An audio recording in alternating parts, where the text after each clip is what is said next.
There we go. Testing, testing. That should be working just fine. Let me reset the audio just in case because, whoops, that shit tends to have issues on Macintosh for whatever reason. So that should be fine now. Oof, excuse me. Okay. Whoop. Whoop.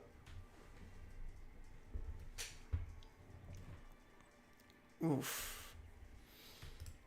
What's up, Boko? I've probably asked before, is that a Final Fantasy reference? No. Couldn't be. It actually might not be. I don't know. Mr. Bokosh could be something else entirely. Oh yeah, so this is right after the riot. I remember. How come everybody got so mad? We should all get along. Fighting each other won't help. You don't know that. Fighting each other's the best. There's a shipwreck out in the North Paragon Sea, or so I've heard anyway. One of Angelico's old treasure ships went down in a storm, they say. Oh.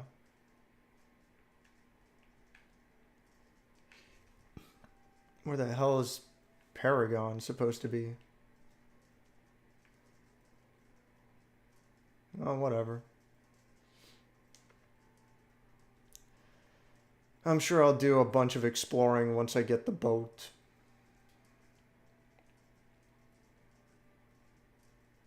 Okay.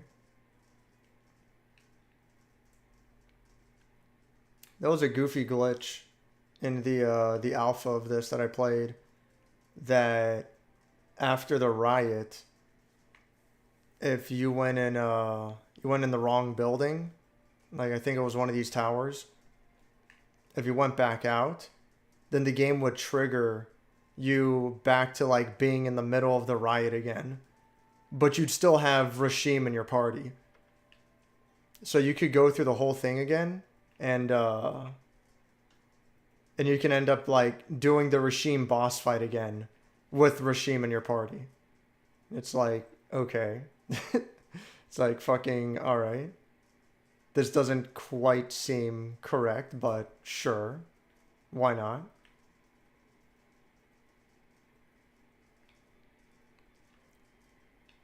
It was very dumb. Good day, welcome. Can I get you a table? Nah, fuck you. Oh, what's up, Izanami? How are you, my friend? I am doing terrible, my friend. I don't know. I don't know if Sloppy Poppy is here, but yeah, he gave good advice. Actually, yeah, it's oh, I wonder if the live chat thing is working. Oh yeah, it's working. But yeah, like Sloppy Papa was saying, breathe and visualize what you need to grind for victory. Don't be hard on yourself. It's negative energy you don't need. Yeah, like that's the big one. I don't know, man. It's, I don't know, like, I feel like I'm getting worse at the game. That's what bothers me the most. It's this pirate. I don't know how these folks stand this constant heat. Whatever. Whatever, ho.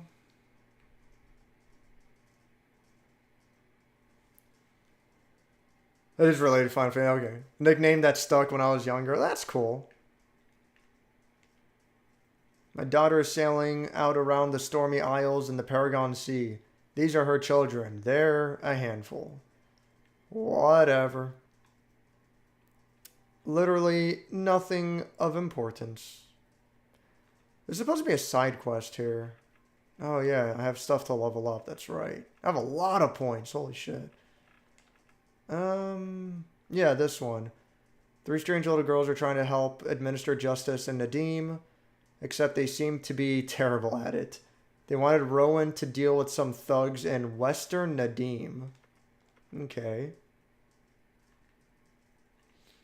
To Western Nadim I go then.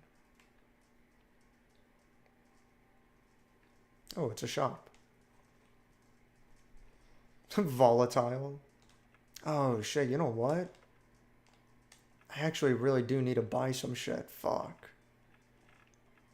2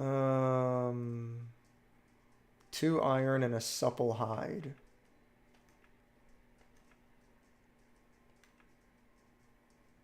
Alright, well, fucking 4, 6, 8, 10 iron and 2 supple hides. And I bet you don't sell any fucking supple hide. Of course not. Why would you? Why would you sell supple hides? Who needs them? Who wants them?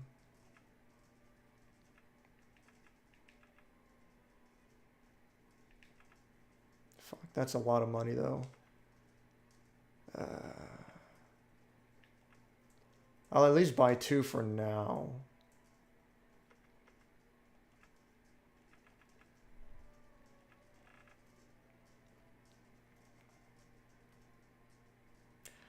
That's, you know what? That's good because it's a permanent upgrade and it just costs money. All of these, yeah, okay. For the love of God, tell me you sell silver. Of course not. Why would you sell silver? Silver's gay. Why would anyone sell silver? Who needs it? God damn it.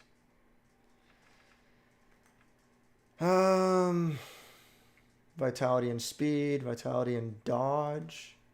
Vitality and dodge, yeah. What I really need is, I need a supple hides. Fucking hell. I don't know. What else do I got? I can buy 2 bronze because that shit's cheap. What's his upgrade here? Taking damage generates team points. I'm like, who fucking cares? That one's lame. Some of the other ones are like actually fucking broken. Fucking, okay. Better fucking sell bronze at least. I guess I'll just buy 2 bronze and like another 4 iron and leave it at that. Yeah, I can afford that.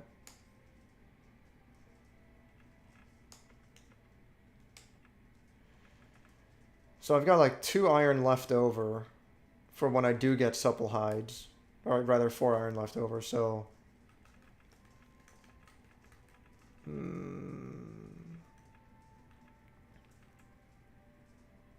Probably give it to Arielle just for the speed.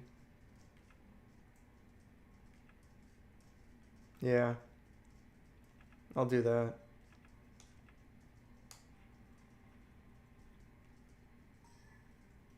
A rough spun enchanted cloak. And then I gotta figure out talents, which is gonna take a little while. Obviously I need this, and grants cover, I need that. And then the rest I gotta fucking figure out as I go along.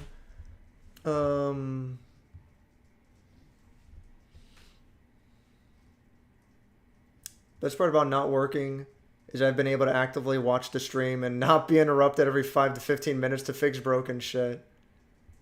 You know. You do, it's a job. You do what you gotta do, right? Rise of the Turd Power? Okay. I didn't know you streamed, yeah. Yeah, you know. Every once in a while. Usually Tuesday nights, just for the hell of it. Because for some reason people like to watch me stream. I don't get it, but whatever. Aloha, sailors. What's up, Slip? Bonjour.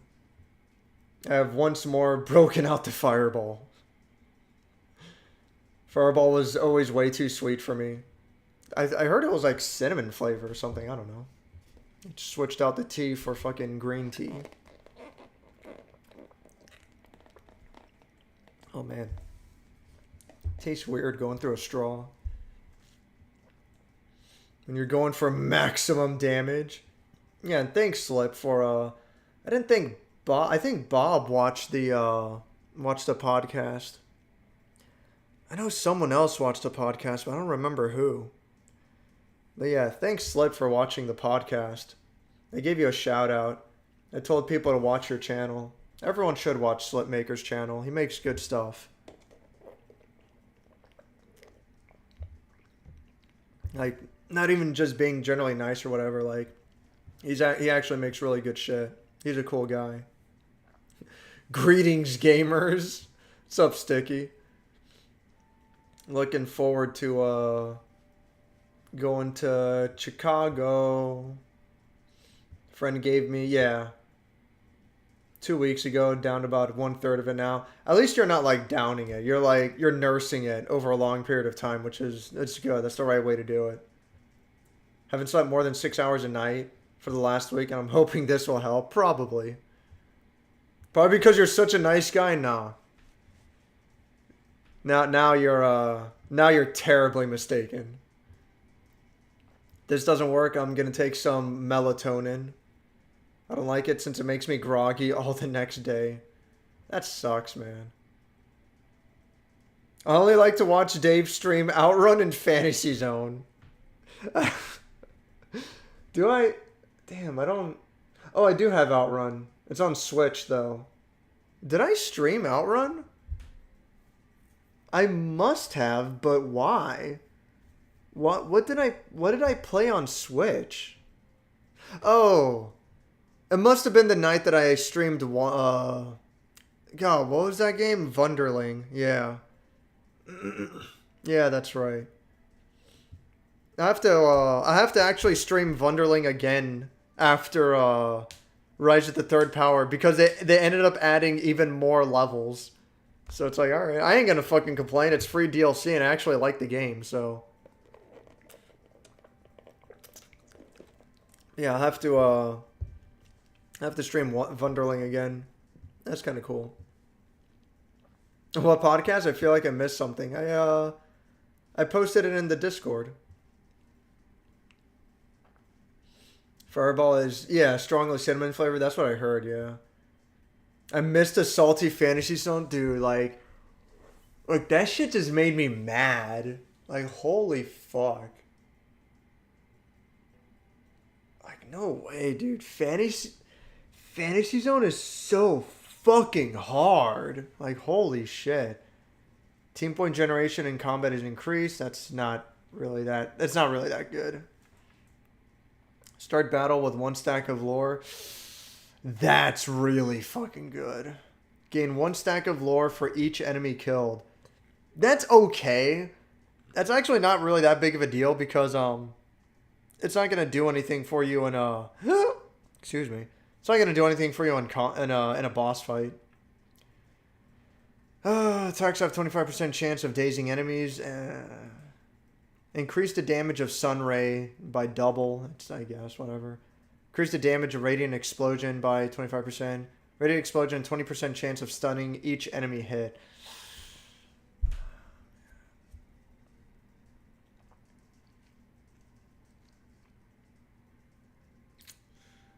That's not bad.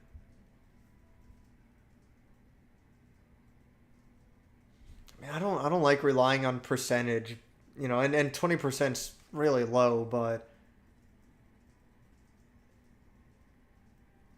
I don't know. I'll mess around with Rashim in battle and see what some of his better moves are. Kind of go from there. I remember when I played the alpha, Rashim was like the worst character in the game. Like, he wasn't like downright awful, but it's like it kind of came down to like, because Rashim's a tank, but like, why would I play Rashim when I can play Rowan? Like, Rowan is so much better. Let me see. Increase damage of plague. That's really good. Detonate dazes enemies. Spell power. Increase damage of drain. Fuck, like, all of those are fucking good. Spell power. Allies do not incur exhaustion. That's useless. All of these are pretty fucking good. Spell power. Increased damage. Celestial flare. That's okay. It's not a big deal. Blessing of Starlight. Oh, yeah. Yeah, those are like fucking useless. That's right. Yeah, all that shit sucks. Dodge, killing enemy restores, blah, blah, blah. Yeah. Fuck, like those are good. Aiden's are better though.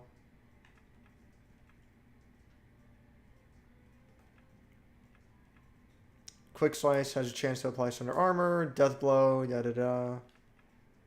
Increased duration of Sunder Armor. Yeah, it's whatever. Aiden's are better to upgrade. Plus to dodge. I mean, plus to dodge is pretty good for the tank for sure. Yeah. I'm gonna go ahead and give a point for Aiden. Yeah. Do this.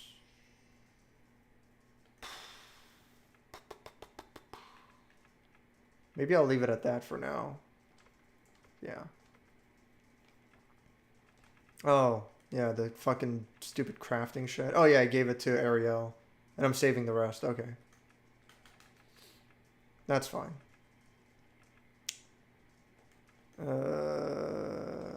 Obviously, you don't have any fucking strong twine either. Yeah, this shop is literally useless. Very fucking cool. Where was I? Gamecock's World Tour, episode 1 soon. Oh, man. I've watched all of Slip stuff. The community video didn't hit me as strong because I've never watched community. Well, yeah, that'd be part of it for sure. What do you want, you bleeding idiot? Get out of me, me home. I ain't doing nothing. Leave me alone. My innocence is as plain as the mustache on my face. Now be gone. The fuck? That's a good line. My innocence is as plain as the mustache on my face.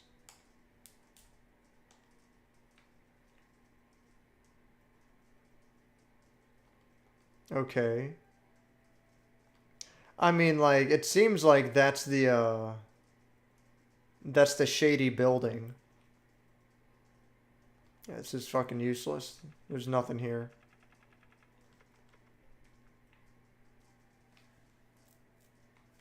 Let me look at my accessories, actually. There's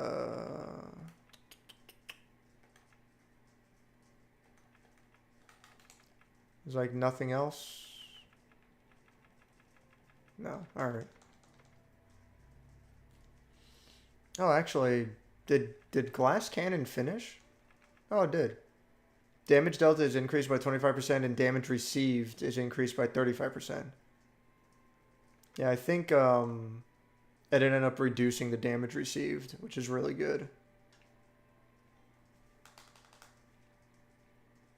Everyone's in tip-top shape, except Arielle for whatever reason.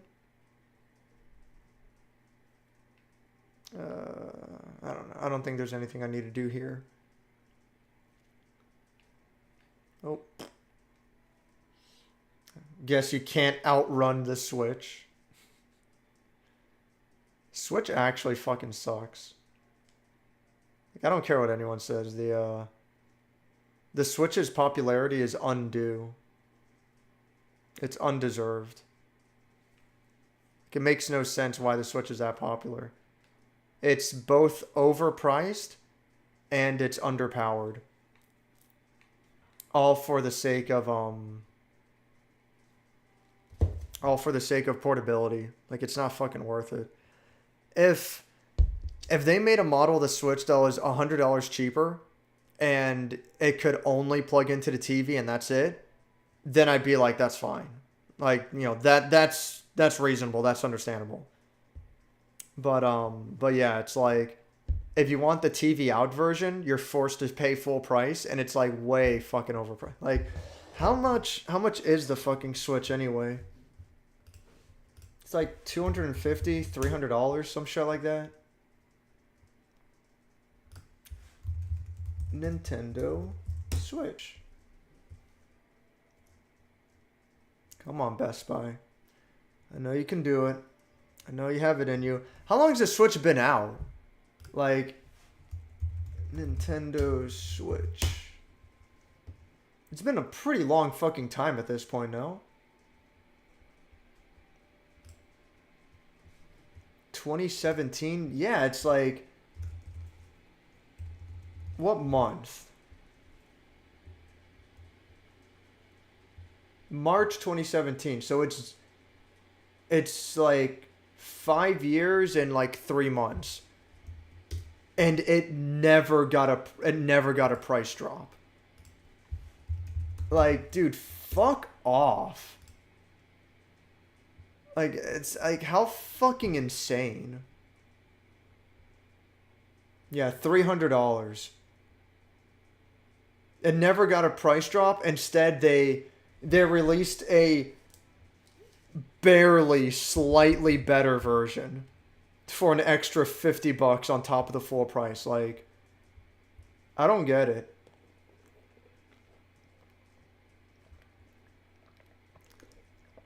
I don't fucking get it.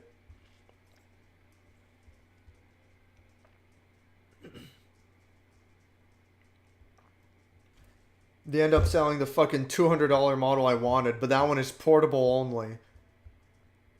And you know how fucking bad the Switch is? You know how much of a fucking disaster it is to have fucking controllers permanently attached to your console that you can't remove? Normally this wouldn't be a big deal, except the Switch's joysticks are the most sensitive, easiest fucking thing to break down. You know, I barely use my fucking Switch at all. I mean, I barely use the fucking thing. And every once in a while I'll be like, oh, let me turn it on to get my my free daily apples for God, what is it? Super Kirby Fighters Deluxe or some shit? Or Team Super Kirby Deluxe, some fucking shit like that. It's like a free game. And I'm like, oh, let me just turn it on real quick to get my free apples in that and then turn it back off. And just by turning it on, the fucking menu on the main menu just like starts jumping around all over the place. And I'm not even touching the joystick. And it's like, dude, I barely use this fucking thing. And the joystick's still fucking up. Like, I don't get it, dude. I don't fucking get it. I ain't taking the fucking Switch when I go to travel anywhere. The fucking thing's worthless, dude. Fucking sucks. I don't care what anyone says. The Switch is fucking garbage in half. You know, I must have checked the Discord. Oh, yeah. No, yeah, it's cool. It's not a big deal. But yeah, that's the podcast I was talking about. What even is there on Switch? Like,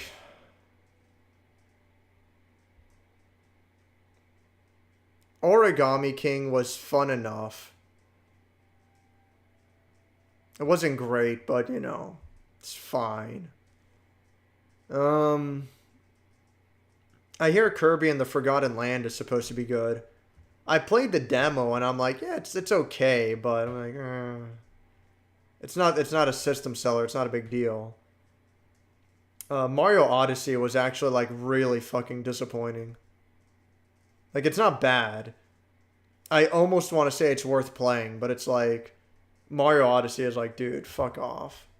Like, Mario is capable of so much more. What score did I give it? Did I give it like a 7 or a 6? I don't remember.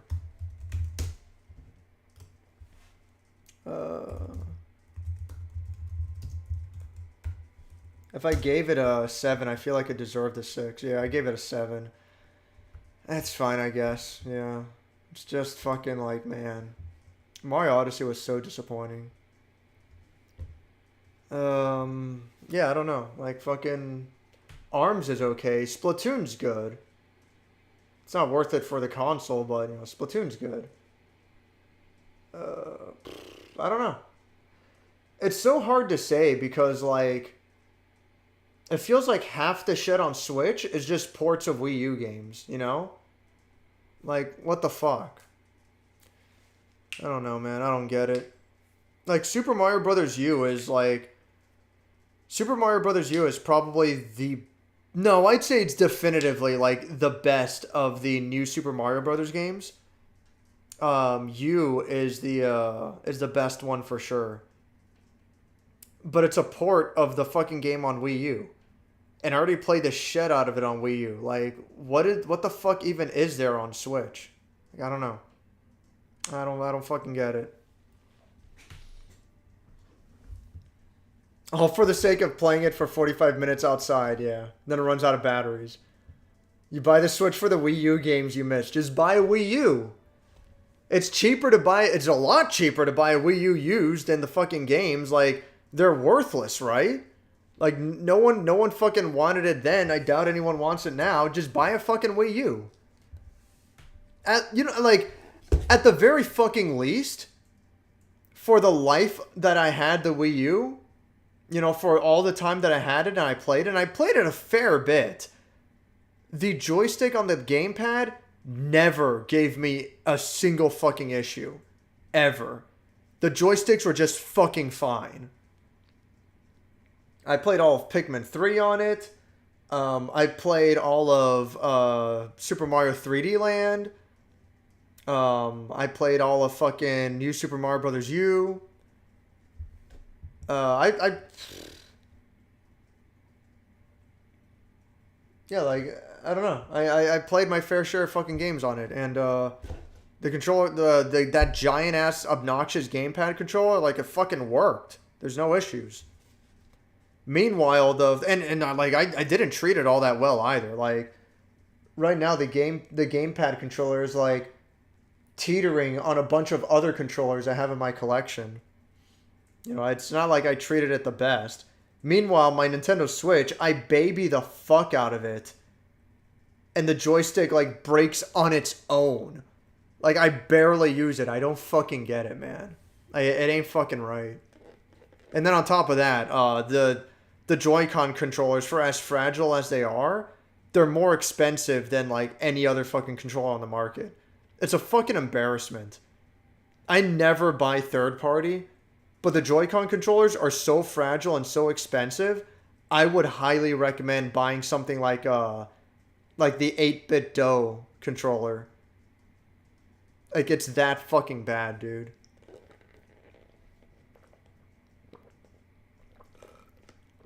Fall Guys going free to play? Really?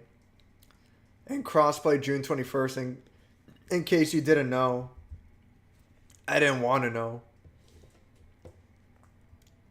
Controllers that are infamous for drifting like it's Tokyo. Yeah, dude, like, it's a fucking embarrassment, man.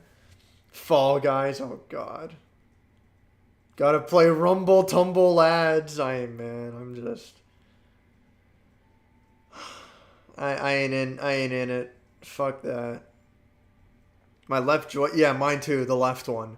Left Joy-Con keeps slipping off when I bother to boot it up. Yeah. Yeah, for me, it's the left one too. The right one, No. Does the right one give me problems too? I'm trying to think.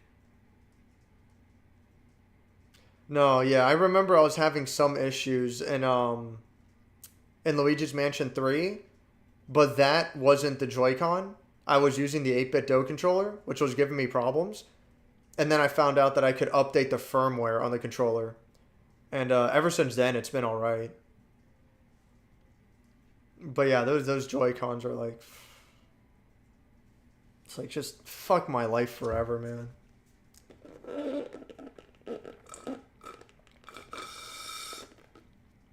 Switch controllers also mess up inputs if you turn around holding a stick. That's funny because that was an extremely common issue that like N64 had. I want to say PS1 and PS2 had that. I remember this being an extremely, extremely common issue for old consoles. And then, like, around the time of the PS3, at least, if not earlier, but at least around the time of the PS3, or the Xbox 360, like, it just stopped happening. Like, it just wasn't an issue anymore, you know? I remember seeing a lot of warnings and instruction booklets where it's like, when you turn on the console, make sure to leave the stick in a neutral position. Like, that was such a common issue. And then all of a sudden, like, it's like, whatever. It's, you know, it's, you know, it just stopped being a thing, apparently. And then, yeah, then Nintendo Switch comes back and comes around and it's like, oh, this is back. It's like, fucking why? I don't know. I don't get it. Bug Snacks, on the other hand, whatever, man. Whatever, man. I would like to get around to reviewing Bug Snacks, like, I want to say at least by next year. I don't know, like, we'll see. Especially since I keep hearing that Bug Snacks are so short. But, what do I have to review next? Oh, yeah. Just fuck my life forever. I'm gonna review The Order 1886 next. Because, you know, apparently I'm a masochist and I hate my life. So, I don't have any other fucking reason. Oh, no, it's not. It's not The Order 1886. I have it on my list here. First, I'm reviewing Ninja Blade, which isn't much fucking better. Then it's The Order 1886.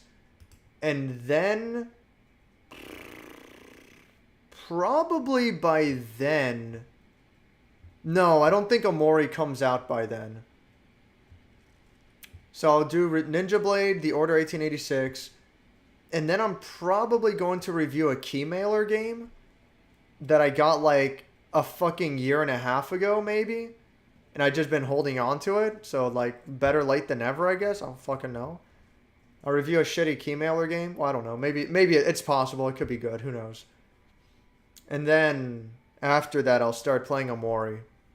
And I'm sure Omori is, like, really fucking long, too. How long to beat? Oh, excuse me. Goodness. What do the people have to say about Omori? Oh my fucking God in Christ. 21 hours on average just for the main story. Doing some extras, 28 hours. Completionist, 70 fucking hours.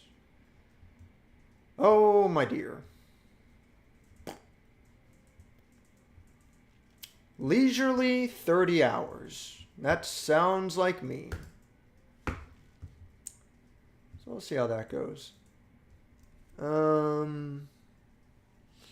Played a demo. I don't like Odyssey's physics. Led Mario. I actually like how Odyssey controls a lot. I might get what you're saying about the physics for sure. But I do like how he controls and how he feels a lot. But the big problem I had with Mario Odyssey was the level design for most. I mean, I've said this like 100 times already. But the level design for a lot of the worlds are like fucking garbage. The Sand Kingdom is fucking nonsense. Fucking blows ass. Like the only two levels that are actually good. Like everyone makes a big deal about New Donk City. New Donk City is just cool, you know?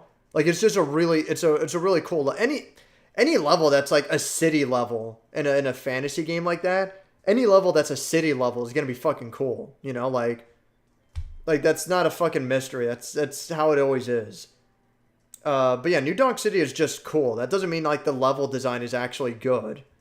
Like it's super simple. There's like, it's like a very tiny, it's a very tiny fucking Banjo-Kazooie type of stage, which is like fucking whatever. The only two kingdoms that are actually decent are the Wooded Kingdom. That one actually has decent level design and it's pretty good. And the Lost Kingdom is the best level in the game by far. The Lost Kingdom is so tight and compact, and there are constant obstacles and enemies everywhere. And there's so much stuff in such a tiny place to look for and to explore. And it's just good. Like, the Lost Kingdom is actually really well fucking made. And it's a shame that, like, the majority of the majority of levels in that game they just fucking suck. Like, it's really unfortunate because I like a lot about Mario Odyssey. And the game doesn't support its own foundation well enough. So, whatever. You buy a Switch to play Mario Rabbids. Oh my god.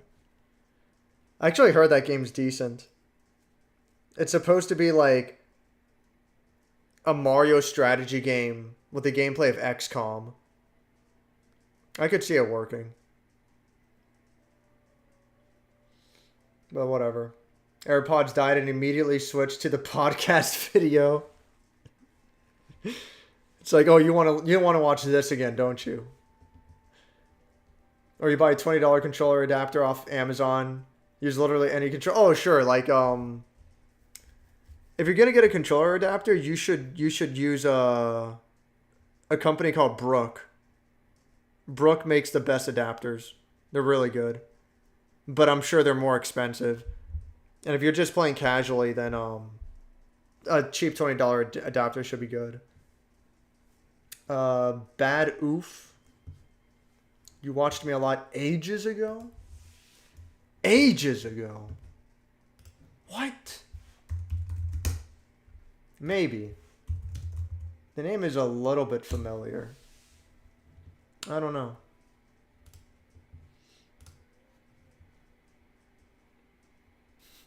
I'm trying to... Oh. I spelled it wrong. Trying to look up Bad Oof's YouTube channel. There it is. I don't know. Something about it seems familiar. I don't quite remember. That's whatever. But regardless, you know. Thanks for stopping in. I have an adapter that works on PS4, PS3, PC, and Switch. That would be nice. I mean, it's always nice to have more options, you know. That shitty Sim horror game with the demon earthquakes. Oh.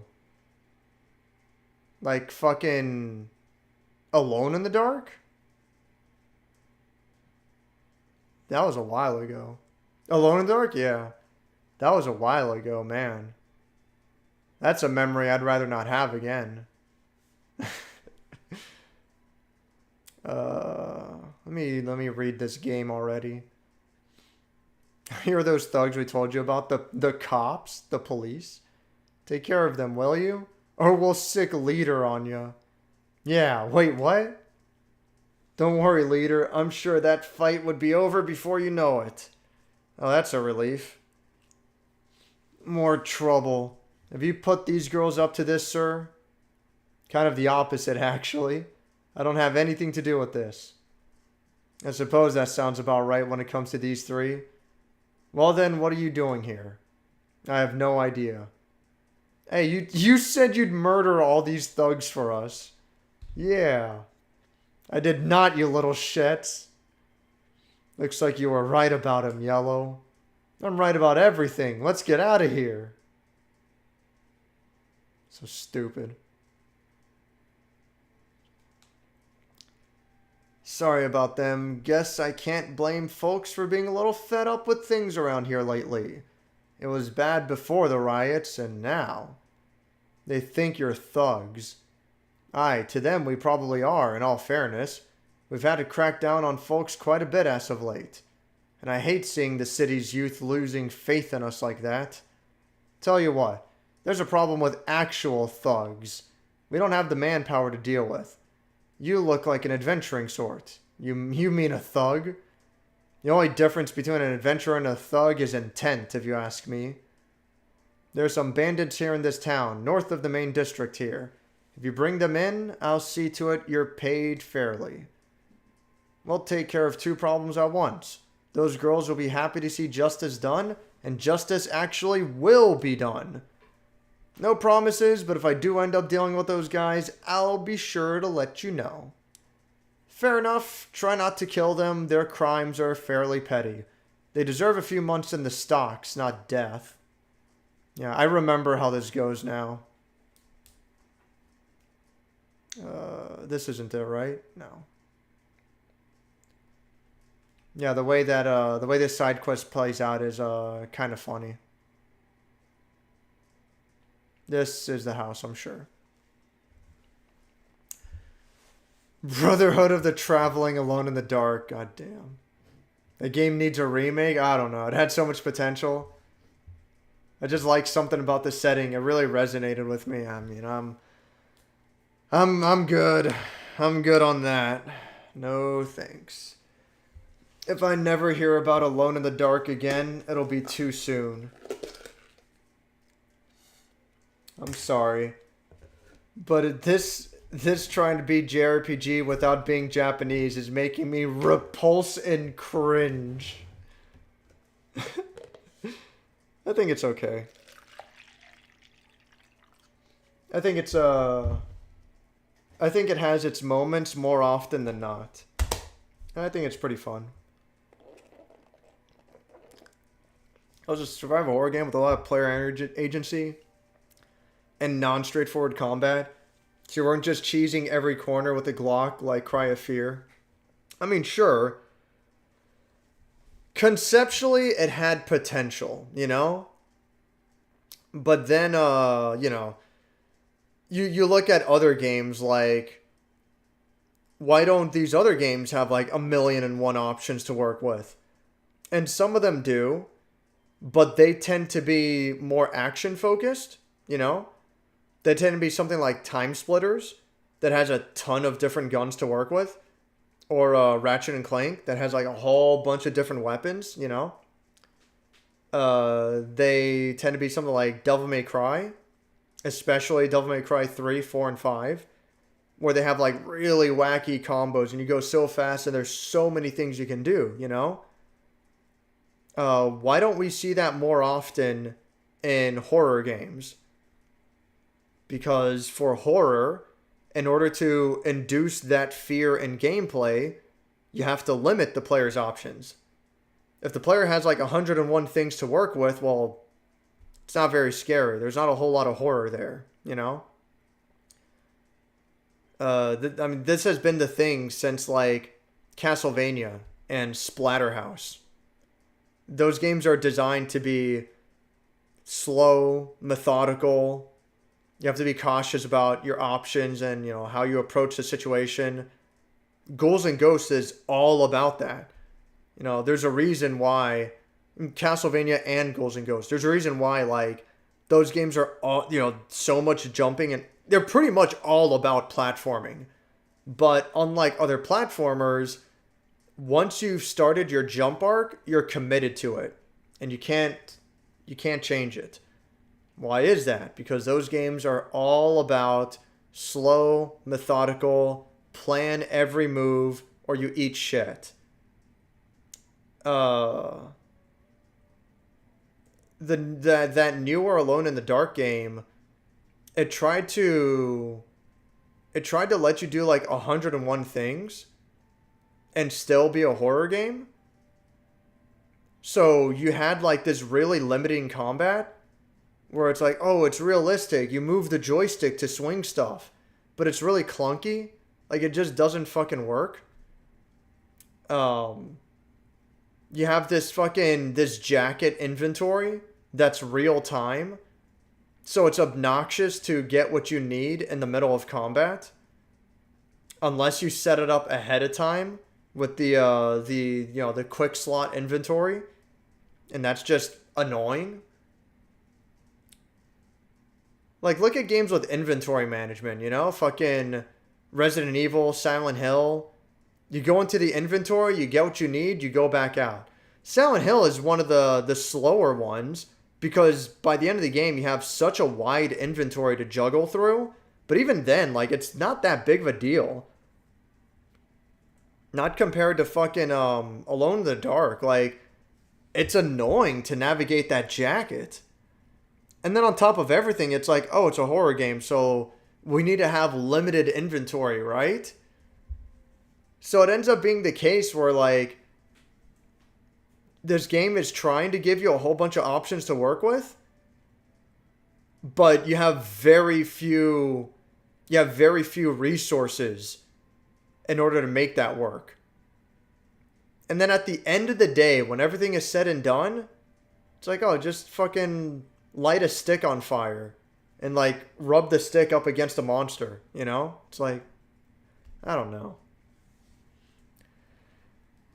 I mean, you say it needs a remake, and I get why you say that. Like, don't get me wrong. Like, yeah, the game, conceptually, the game is quote-unquote cool, you know? But the game tried to do too much. That's the thing. The game tried to do so many different things, and it had no focus, you know? Good games tend to be simpler because they do one thing well.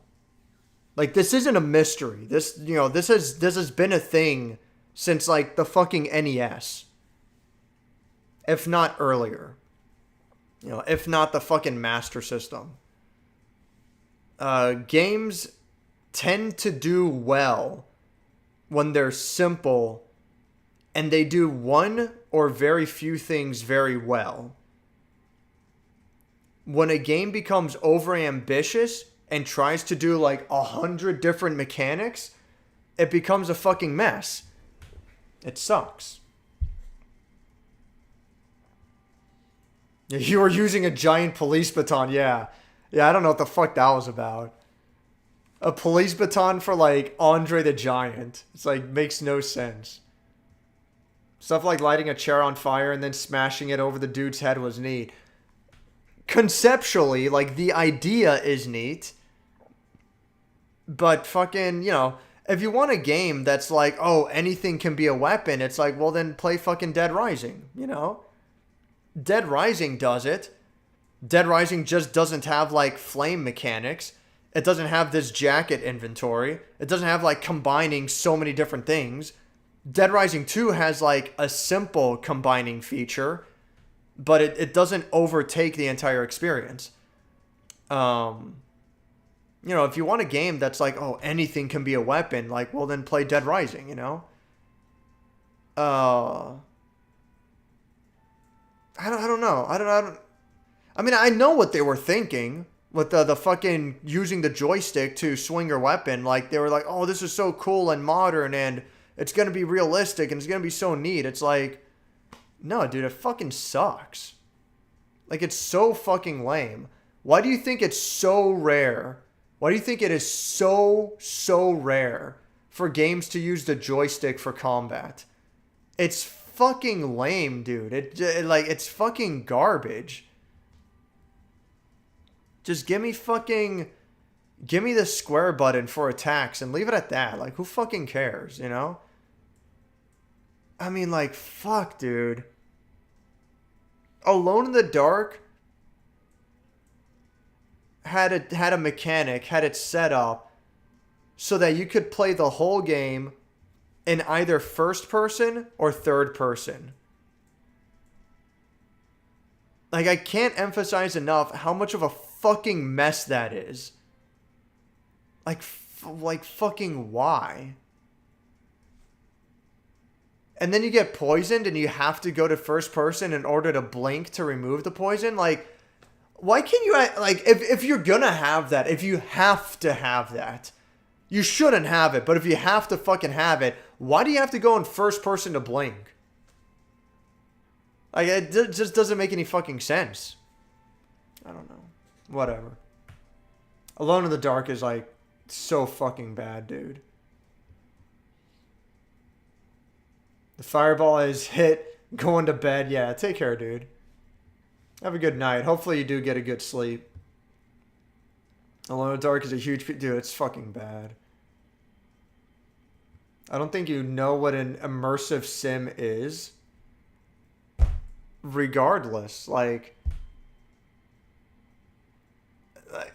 what are you gonna get out of an immersive simulator? Like, oh, I can look around and I can touch anything and I can grab anything and I can do anything with anything. It's like, all right, where's the gameplay? If an immersive simulator means I'm gonna get into a car and I'm gonna spend 10 seconds hot wiring the car, and I'm gonna do that for every fucking car I come across. Like, have you ever played, like, I don't even like Grand Theft Auto, but have you ever fucking played Grand Theft Auto? You get into a car, and the character automatically does an animation where he's hot wiring the car, you know? Like, there's no mini game. You don't do this yourself. Like, you don't want stuff like that's not good. That's not good for a game. It sounds cool to a developer that isn't super familiar with video games. Like, keep in mind, the developer for Alone in the Dark, they only made racing games before. That's what they were famous for, and that was what their expertise was. Which, hilariously, the driving mechanics in Alone in the Dark were so fucking slippery, but their expertise was racing games. So it seems like when it came time to make like this open world action game of sorts, they're like, oh dude, we're gonna have everything in it. We're gonna do everything. And it's like, it doesn't work. It's a fucking mess. And they should have known better, but they were super fucking ambitious, and it's like, it's not good.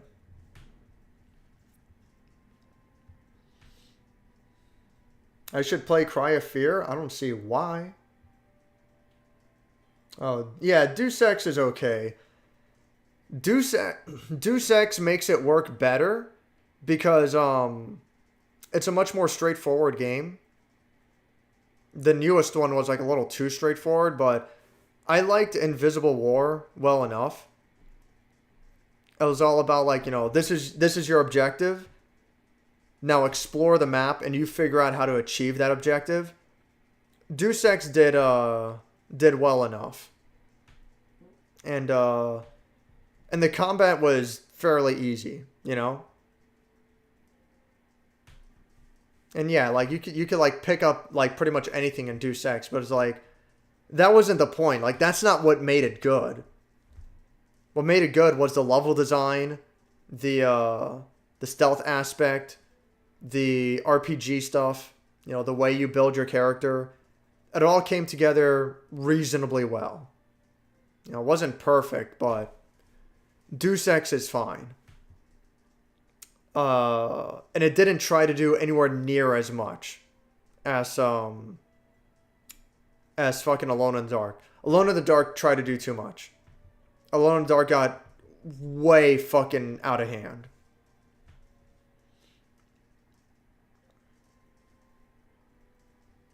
A designer knows he's achieved perfection.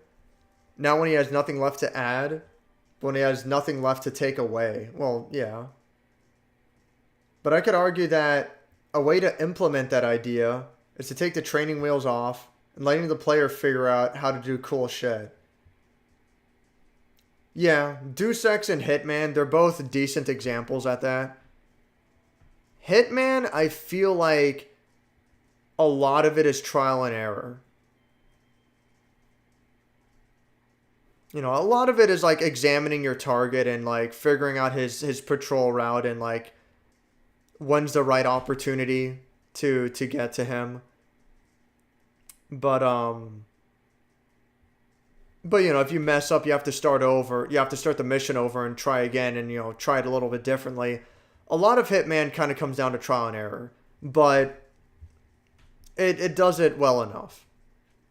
But Hitman as well, like, what makes it good isn't the fucking,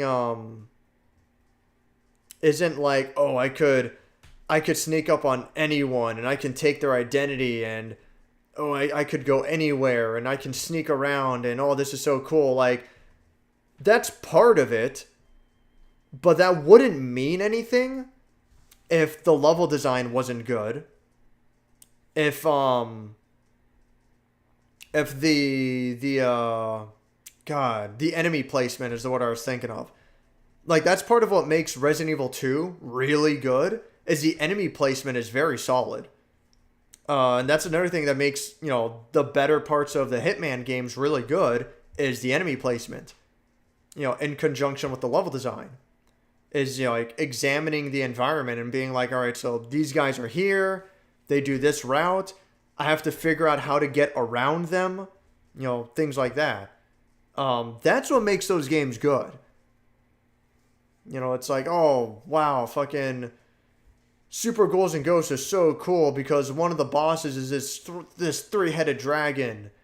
And I have this crossbow that homes in on enemies. Oh, this game is so good. It's like, that's superficial. That's surface level, Oh, Super Ghouls and Ghosts is so good because you have all these weapons to choose from.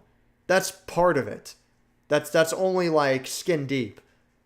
What makes the game really good is the level design, the enemy variety, the music and the atmosphere goes a long way for that game as well. These are the things that count. These are the things that are important in a game. Like there's more to it than like, oh, I can pick up anything. It's like, yeah, wow, I can fucking pick up anything in real life too. So cool. It's like, that doesn't mean anything.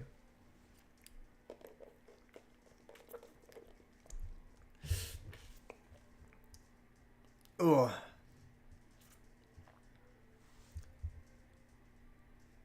Emphasis on player energy, player agency, and different elements interact with each other freely. Immersive sim genres. I mean, it's whatever. I just want good level design. I want good enemy placement. You can give the player 101 choices to make, but if all the choices are uninteresting, then it's not going to make the game any better. That's what it comes down to. It's like, oh man, you have all these cars to choose from in Alone in the Dark. Too bad they all drive the same fucking way. They're all garbage. Oh man, you can combine alcohol with a rag and then light the rag on fire and then throw the bottle and then shoot it with your gun in midair. It's like, whoa, there's so much you can do in this game. It's so cool. It's like, it's so much involvement, and for what, It's like, why do you think fucking Metal Gear Solid doesn't have that stuff? It doesn't need it. You get a grenade, you throw a grenade. There you go, you're done. You don't fucking throw a grenade, then immediately get the gun, and then it goes in slow motion and you're trying to line up the shot. It's like, it's cool, but what does it add? If that wasn't in the game, would anything about the game change? Like, would that affect the game in any way, either positively or negatively?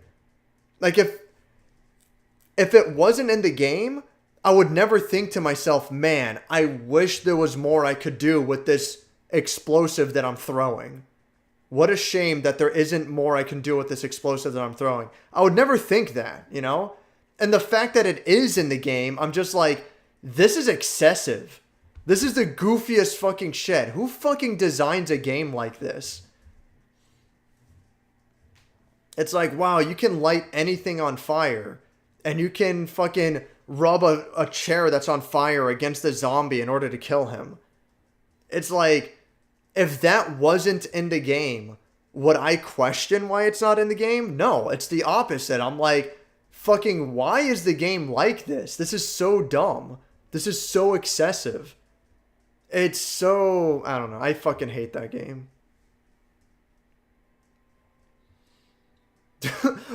What's up, Izzy? You better be getting paid, damn it. I just watched these damn ads. I'm curious. I'll see how much money I'm making. I think I'm making like making like $50 a year or something at this point. It's like fucking nothing.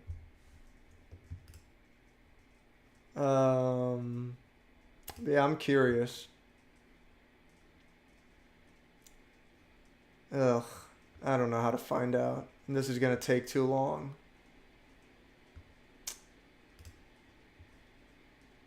I just want to see how much money I'm making.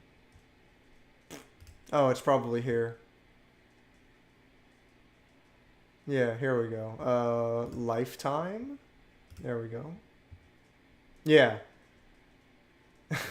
over the lifetime. Let's see. When did I start making money? Like fucking... Oh man, yeah. It's getting close to a year.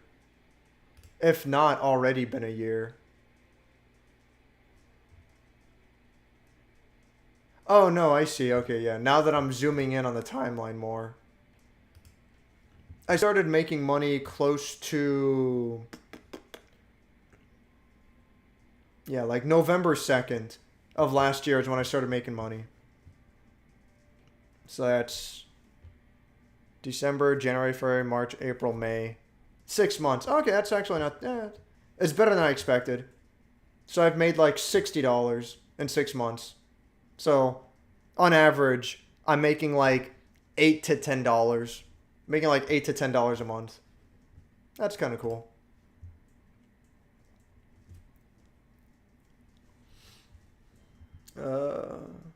What agency do you have in Alone in the Dark? There's only one solution to every puzzle.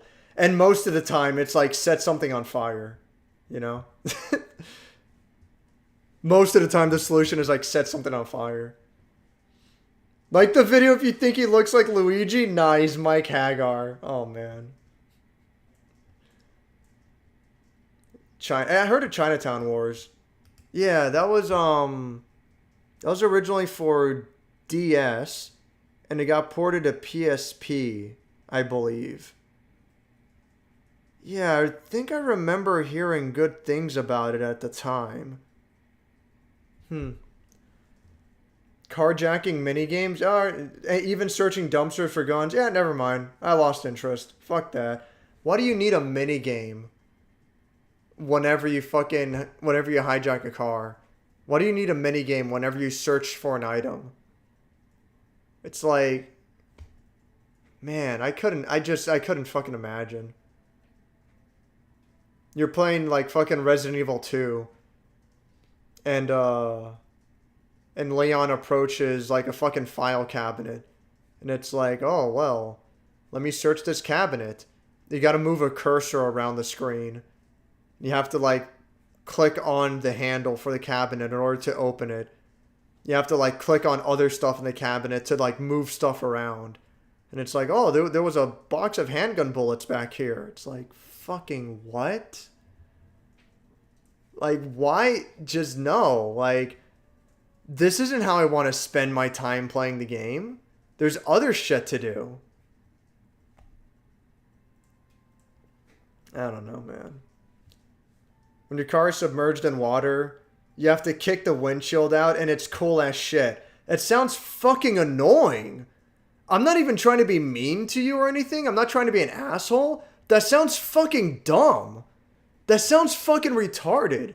Why would I want to do that every fucking... Why do we need a minigame for the most basic shit? That's fucking dumb. That is 100% comes off as we're making our game for the DS.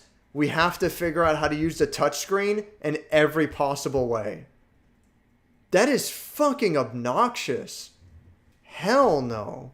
Fuck that. That's the kind of shit that I'm talking about with like these immersive simulators. Like, how much has the game been elevated by having this stuff? Like, it's made it worse. It's fucking dumb. A skinny, less muscled, less intimidating Mike Hagar, yeah. That mustache, though, +3 charisma. Hope all is well, amigo. Yeah. Clearly, you're ignoring my amazing input. I'm sorry, dude. I'm reading all the chat. I'm ranting and raving over nothing. I'm doing well, Izzy. I haven't talked to you in forever. But I'm gonna be heading to Chicago in a couple of days because I'm going for a major fighting game tournament called Combo Breaker. I'm really nervous about it, and I shouldn't be. But I'm also really excited to go. This should be awesome.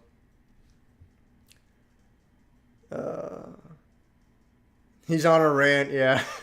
Did I upset him? No, I mean, I'm not. I don't mean to come off as a dick, but like my honest opinion, that sounds fucking retarded. Like, why would I ever want to fucking do that? You know, it's like, it's whatever, man. If you like that shit, like more power to you. Obviously, like there's plenty of games for for that. Like, have fun. Me, zero fucking interest. I'm good. Better thank Doomed for making Doom Pimp 1 to Doom Pimp 57, yeah. Town Door was dope, what do you mean? Yeah, sure. I love getting into a car and doing a hot wiring mini game. You know, when like that wasn't necessary at all in the previous games. I love opening a dumpster and searching for items when that wasn't a thing.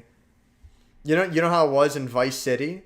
You fucking, you kill a guy, his corpse, falls on the ground, and his corpse is, like, surrounded by floating stacks of bills,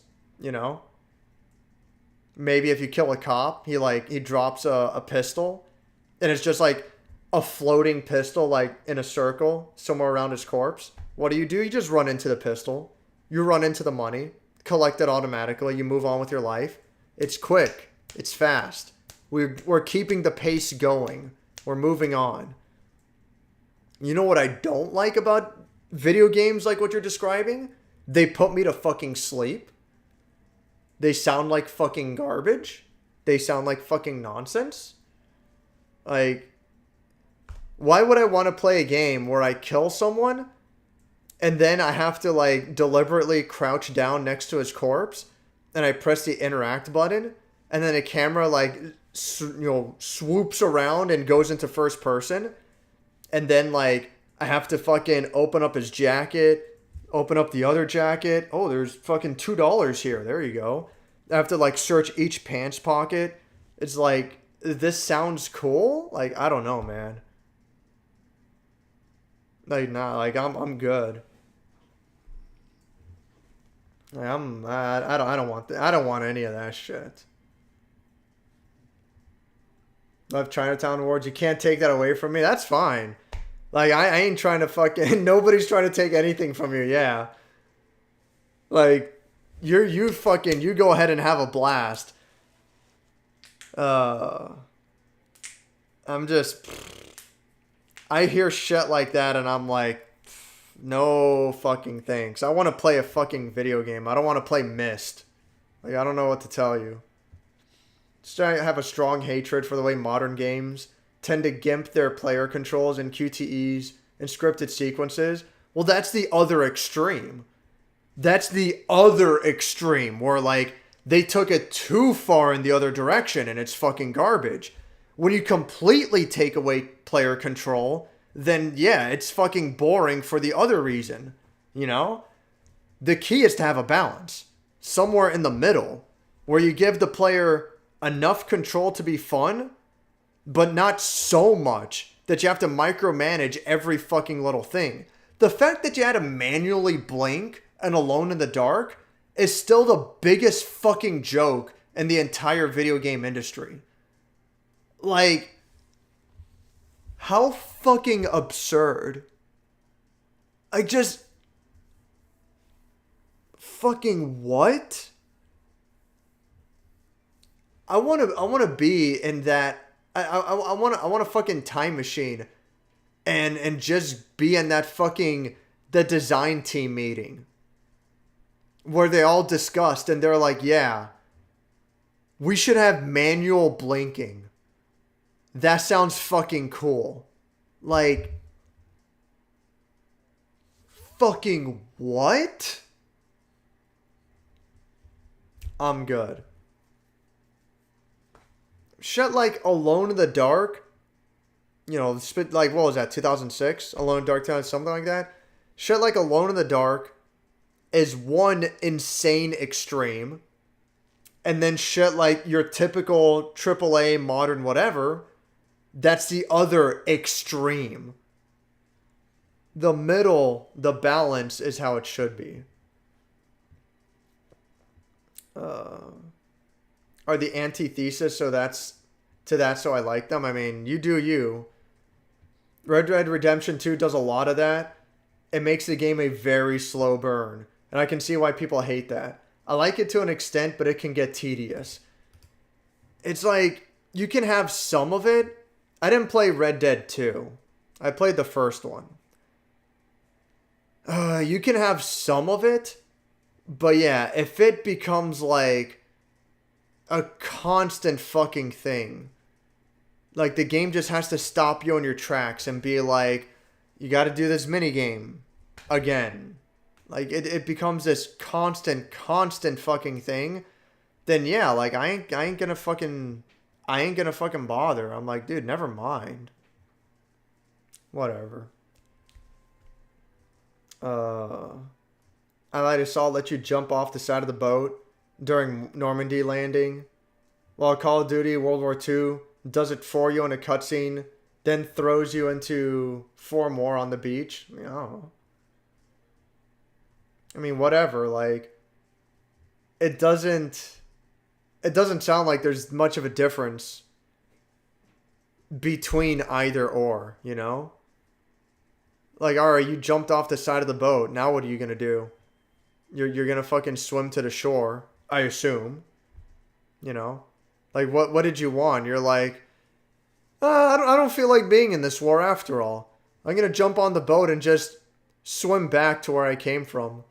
I'm gonna swim back to the fucking cruiser that all these boats came from. And I'm just gonna, you know, now I'm gonna walk over to my commanding officer and being like, I'm not really feeling it, you know? Then your commanding officer tells you to get back out there. And then this, like, dialogue choice of, like, you know, 500 different responses comes up. And each one has its own ending to the game. And I want to pick the one where I get dishonorably discharged. And I go back home and everyone looks down on me. And they're like, you're no hero. So I have to get a dead-end job at the supermarket. Like, that's the immersion I want, all right? And then after a decade of depression, I just end up shooting myself. And then finally I get Yoko Taro's ending F. Out of, like, you know, 200 different endings. That's the immersive sim I want. Then I can really connect with my character. It's like what do you, like, who fucking cares? You fucking jump off the side of the boat, then you swim to the shore. Like, who gives a shit, you know? Like, oh no, it's a cutscene instead. It's like, alright, the game doesn't start till you get to the fucking beach anyway. Like, alright, who fucking cares? I don't know. People thought the guns in Red Dead 2 were ultra realistic because gun illiterates had to Google what the difference between single and double action triggers are. I mean, it is nice when they do things that are more accurate. Want a time machine and go back just to bully Randy Pitchford. Fuck Randy. Jesus Christ.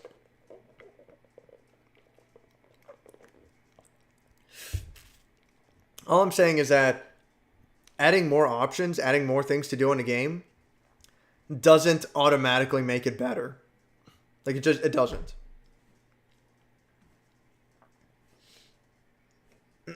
Then they swing open gate load revolvers in cutscenes. Oh. Do you want to see someone pump out 6 bullets and put 6 bullets in during a cutscene? There are decisions that are made for cool factor. Yeah. Yeah. Sometimes they get it wrong, which, I understand can be unfortunate, but they do it, usually they do it for a reason, just to look cool. And people who really know their shit will point it out and be like, "Oh, but, that's not correct," Um but like if you can just accept like, well, it's just a movie, it's just a game, it's not going to be hyper realistic, then then it's fine. I can understand some extremes.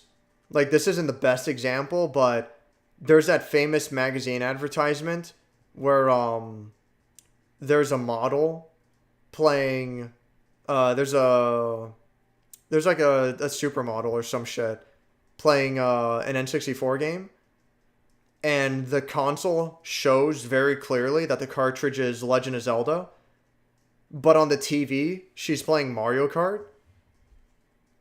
And that shit is just fucking confusing.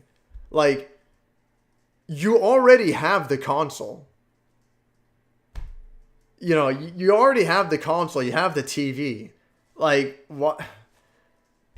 Like, you realize it took more effort to set up a second console and hook it up to that TV. Like, that's just confusing. Like, that doesn't even make sense.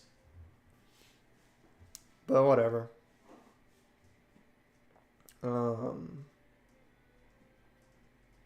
If we nitpick the smallest details like triggers in games, yeah, exactly. Yeah, we'll be here all night. Yeah. It's probably a production mistake.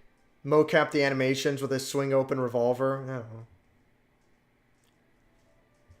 I want the canceled Rainbow Six game where I press F to love my family.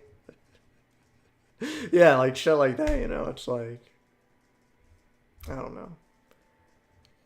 You go back home after being dishonorably discharged, and you have to mash X as hard as you can in order to put down the bottle, in order to regain control of yourself.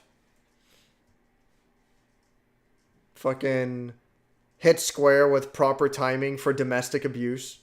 It's like, I don't know, like we can go in so deep, and like, for fucking what? I've always had this funny thought, like this joke of a game like for example, like Stanley Parable, or even better, like Gone Home. Like, Gone Home is a fucking garbage ass game. And that's an immersive simulator. You can go anywhere you want in the house. You can pick up fucking anything. You can examine whatever you want. It's super non-linear. You can do whatever the fuck you want in that game. You wanted to speed run it, you can easily beat the game in like 10 fucking minutes. Not even, like, fuck, you beat the game in like 30 fucking seconds. But yeah, like, I always had like a funny thought that like, you have like a really shitty game like Gone Home, but if you go through this secret passage, or you do like this secret sequence of events, you end up entering like a completely different game, and it's the best game ever, Shit like that, where it's like, oh, so this is where they were hiding the game. But yeah, it's just make a good game. Period. It's whatever.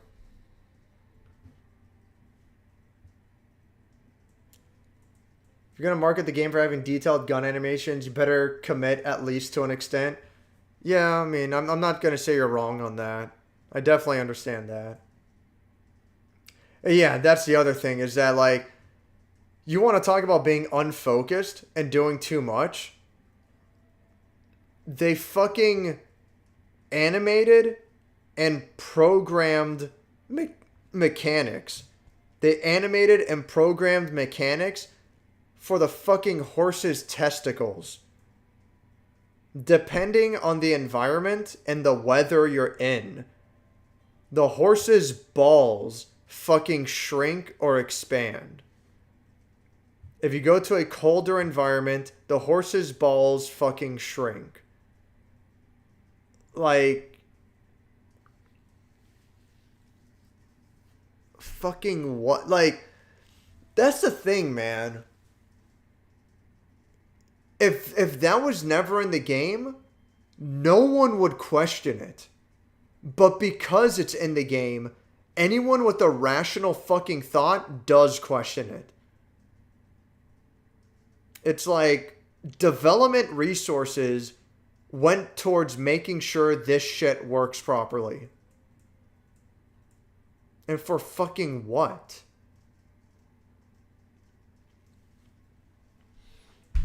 Ay, man.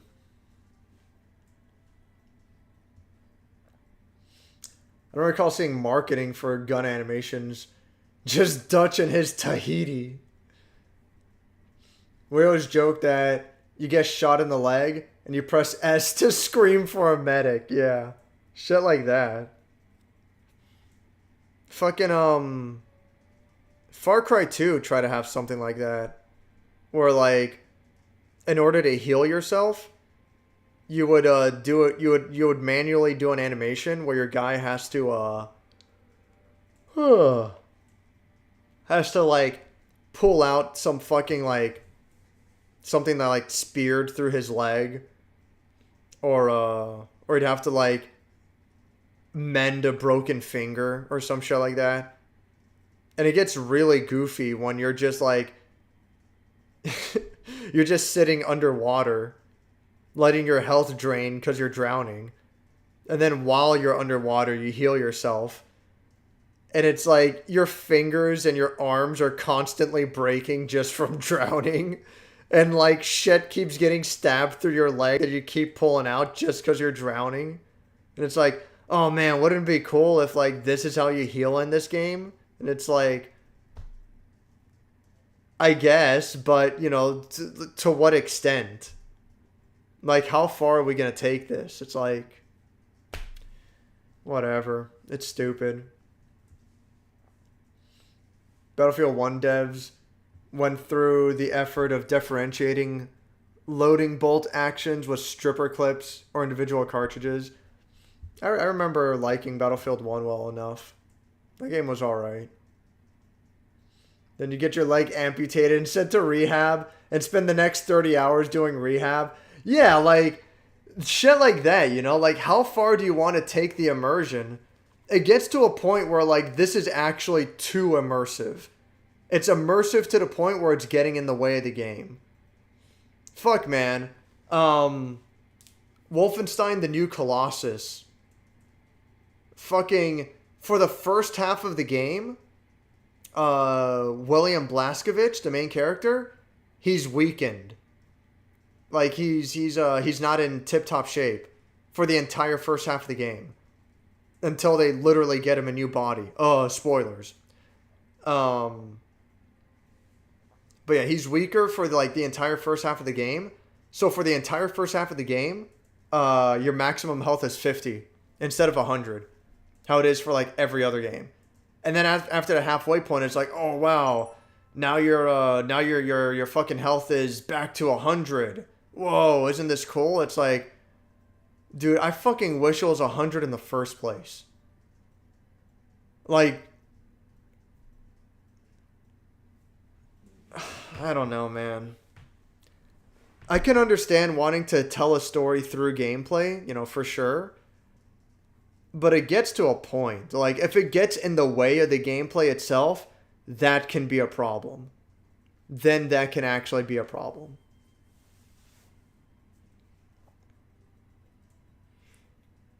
I've never seen a game get the Moisen reload correct, except Killing Floor 2. Killing Floor 2 has a Moisen? That's cool. I didn't even know that. It must have been added later, no? Because I played a good bit of it, and I don't recall it having a Moisen Nagat. That's whatever. Those animations are near 100% mocapped with real guns, so they didn't have the opportunity to mess it up. Yeah. That's whatever. We've been in this... Has it been 40 minutes? Yeah. I'll stop ranting in a bit. Animations for the game that locks your perspective in first person. Yeah. I mean, I do appreciate proper animations for sure. But I won't make a big deal about it one way or the other either. It's very common for older games to have gun models with safeties left on and hammers uncocked. I mean, you know, you look at the fucking you look at the Spaz 12, right? I think it's the Spaz 12. Italian shotgun, one of the most famous shotguns in modern-ish media, you know. And for the Spaz 12, it has a folding stock built into it, and the folding stock like wraps itself around over the top of the shotgun, you know? In pretty much every fucking depiction of the Spaz 12, the stock is never used. The stock is left folded over the shotgun. And you'll know it because it's that shotgun that has like a bunch of rings along the top, you know? In real life, you would fold that down and you would like use the stock. You know, you would brace it. I'm like, you know, I'm trying to get it on camera, so to speak. You would not hold a fucking gun like this. But you would, you know, you'd have like the stock and you would brace. But in modern, you know, in like unusual depictions, it shows the stock being unused. Like it's like that. Now is that a big deal? And am I gonna be like, oh, how could they not do this properly? It's like, well, no. They decide to leave it like that on purpose because it's an extremely distinguishing feature of the gun. And whenever you pick up a Spaz 12, you like immediately know. It's like, oh, it's the gun with the rings. Oh, it's the Spaz 12. Like, you just know, you know? You don't even have to think about it. It's like how the Uzi is just like a thick rectangle, skinny rectangle. That's the Uzi. Everyone recognizes it. It's like how the P90 looks like a fucking space gun. How it's like all fucking circular angled plastics and like goofy ring holes.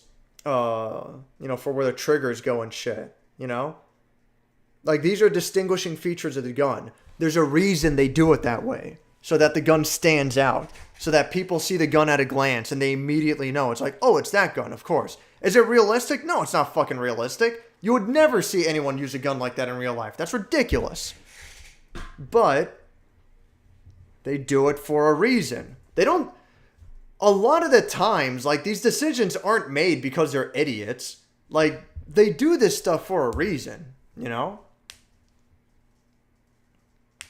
It's whatever.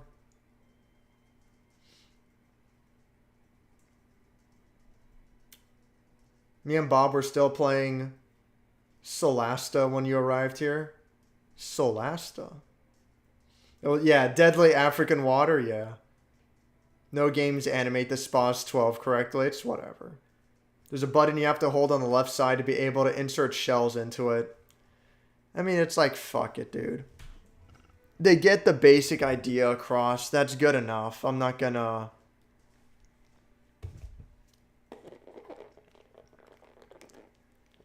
I'm not gonna bust anyone's balls over it. Especially if, like, most likely there's gonna be a lot more egregious issues with the game. Because, like, you got... I mean, shit, dude. You want to talk about, like, using weapons properly? Like, I don't think you can pour alcohol down the barrel of a gun and expect it to... expect it to shoot fire bullets, you know? I'm pretty sure, like, correct me if I'm wrong, but I'm pretty sure that's not how it works. I'm pretty sure I don't just, like, pour alcohol in a fucking gun and, like, the bullets shoot fire now. It's like, I don't know. I never tried it myself, and I wouldn't recommend anyone else to try it either, so. These guys pulled in another great haul. Why, I dare say we're the finest brigands this side of Spearhead River. Are unpopular because convertible shotguns are extremely niche and it's cheaper to just use a pump. Well, Spaz 12s are mostly used for like very specific police and SWAT situations. Spaz is really nice if you're in an odd situation where you need to fire a shotgun hanging outside of a moving car, you know? Like, it actually has a specialized handle specifically for that very unusual use case. But what makes a spas special is that it has like multiple uses. And it's an automatic fire gun that is able to fire specialized rounds as well, you know? Like other shotguns can do that as well, but the spas was designed to be viable in multiple situations, including like unusual situations that normally you wouldn't think about, but the option is there. Obviously, the added mechanical complexity makes it expensive, but you know, it wasn't necessarily made for civilian use. It was made for like special forces. It was made for police and like SWAT.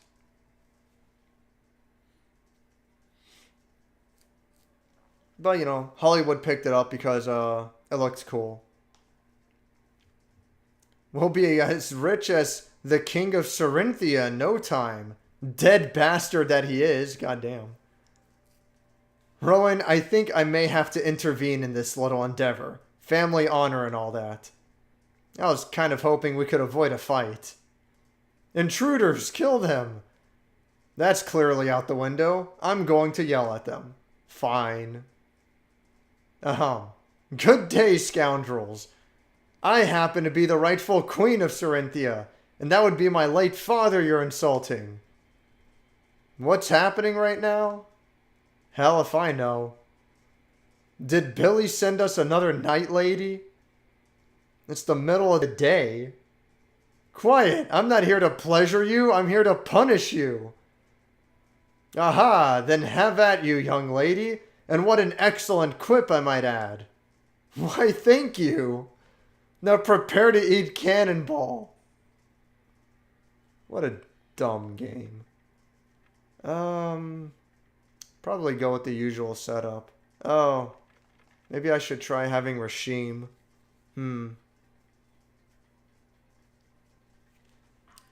I don't think Rashim really uses bleeding attacks. Maybe I'll go for this setup.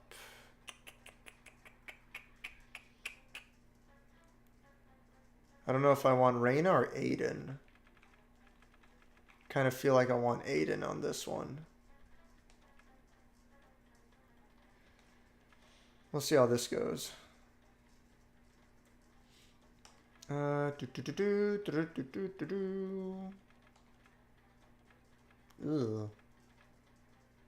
They have a lot of health. Commander, random, area of effect. Ugh. I'm gonna want that guy dead before anything else. God damn, why did they have so much health? Let's see here. Applies 3 stacks of lore, each lasting 3 turns. Each stack of lore increases the chances of being targeted by enemies by 20%. Yeah. That's crazy. So, like, none of his shit Sunray damages all enemies. Oh, that man! Sunray used to be a shotgun. That's lame. Enter an offensive stance for 3 turns. Damaging all attackers with a melee counterattack. Adds a lure stack. Replaces reactive armor if active. That's weird. Like, none of this cost anything. Only, restores a small amount of HP each turn for 2 turns. Adds a lure stack. Yeah, so it can only be done on himself. Enter an offensive stance for 3 turns, damaging all attackers with melee counterattack. And then what's this? Enter a defensive stance for 3 turns, damaging all attackers with a bleeding effect. Adds a lore stack. Okay. That's kind of interesting. So you kind of like go between the two? Yeah, I guess. Alright. Take all incoming damage on behalf of an ally for 3 turns. Okay. That's kind of cool. Alright, so just do lore.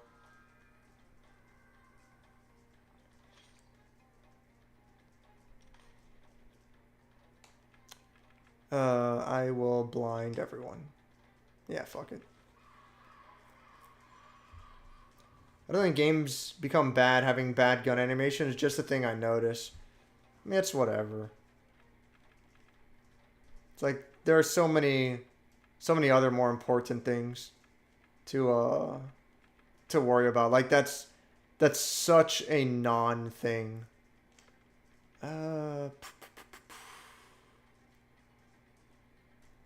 Because it only increases by 75%. I'll just fucking regular ass cannon shot.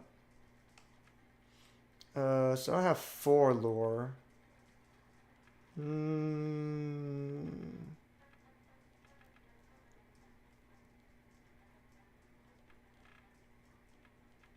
Guess I'll do reactive armor. Give me more lure and punish them for attacking.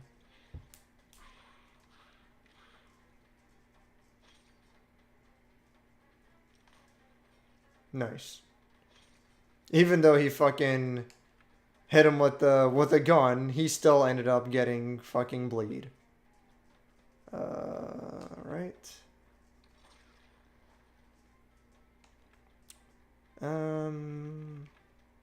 So heal yourself.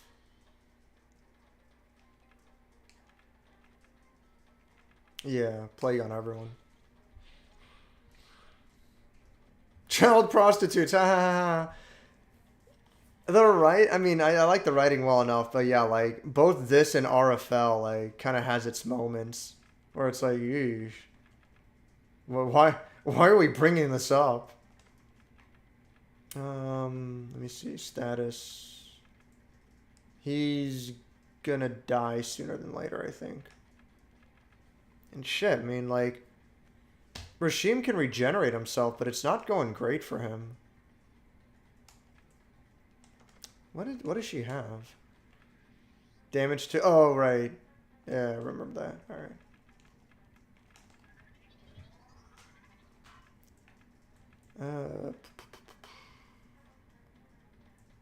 I mean, he's already regenerating, so I just have to wait at this point. Guess I could do Sunray.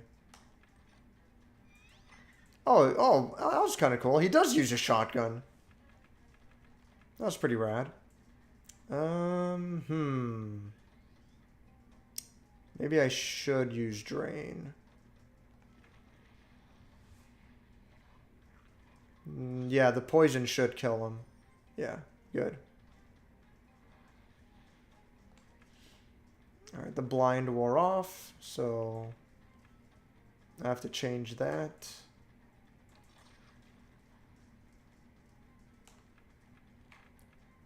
Sure. Radiant Restoration again. I'll do blind. Summon demon. That's actually a really good fucking idea right now.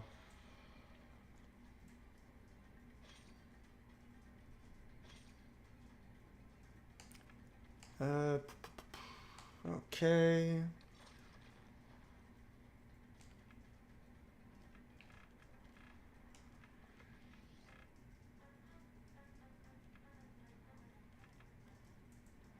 Oh, so it only lasts 3 turns? Okay, yeah.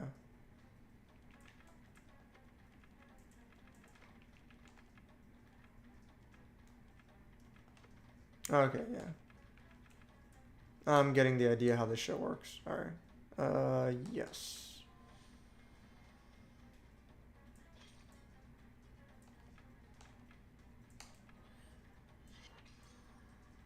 Cool, cool.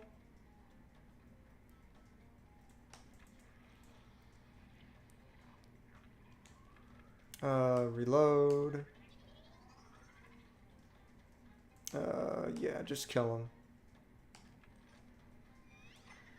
Damn, he does, like, no fucking damage. Wait, drain.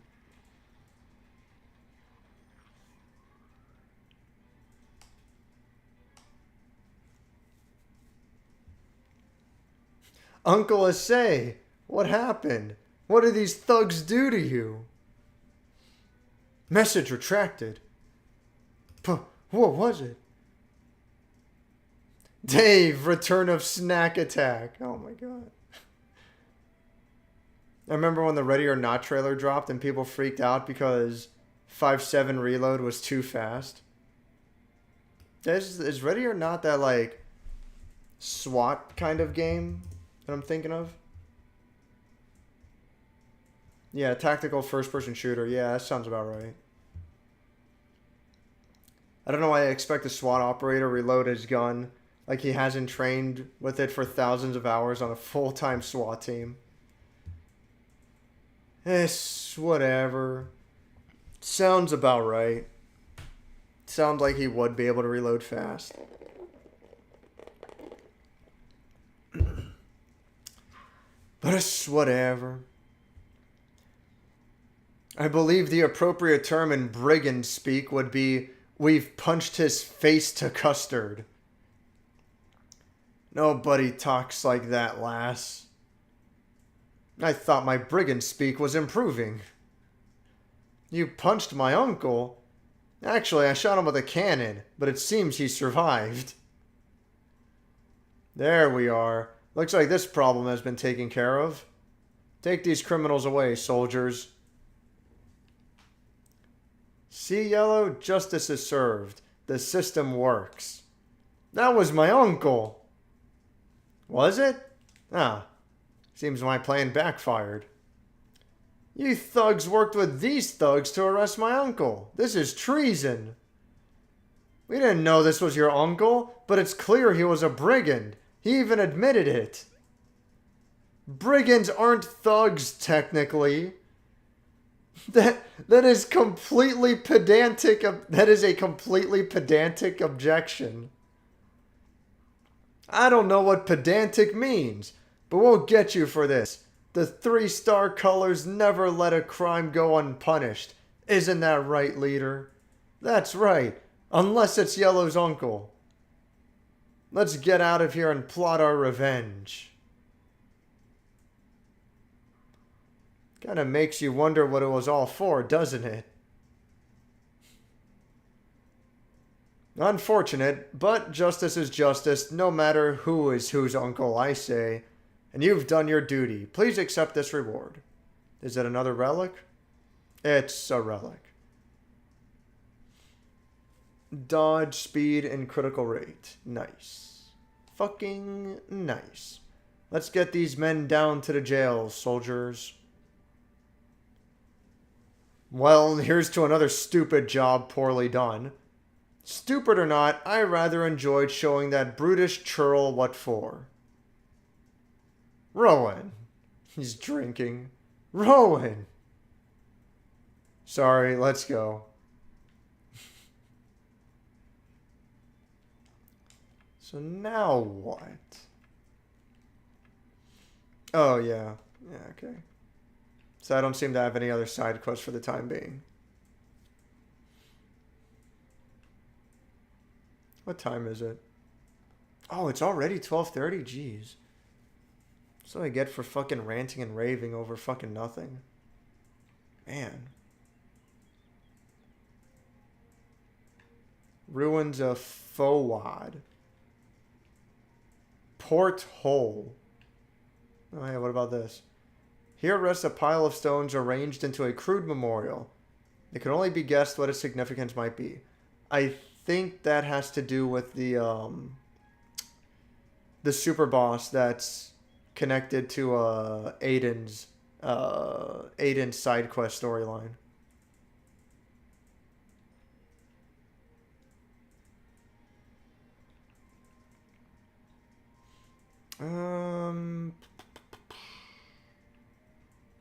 Oh, can I not go up there? Yeah, I was gonna say. There we go.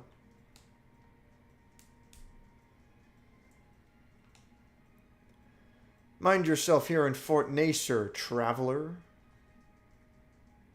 Hear about Fort Khalid? Arkadya sacked it during the war. Bandits are holed up there now, I hear. Whatever. Can I leave by going north?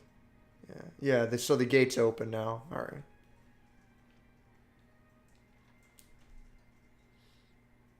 Yeah, the SWAT simulator, yeah. Other realistic shooters like Squad and Insurgency, yeah, those are, yeah, I heard of Insurgency. Queen of any shield.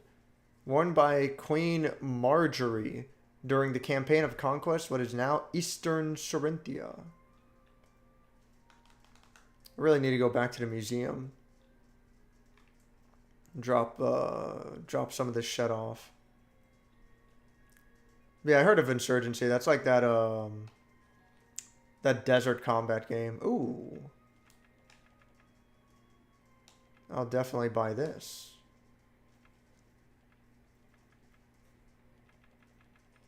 Yeah, still nothing worth buying. What a pain in the ass.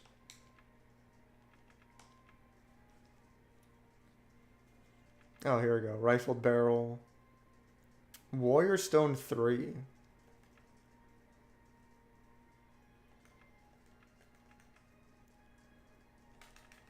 Huh. Well, let's see. Strength plus 9. Definitely want that. Strength plus 9, strength plus 9. Spell power plus 9. How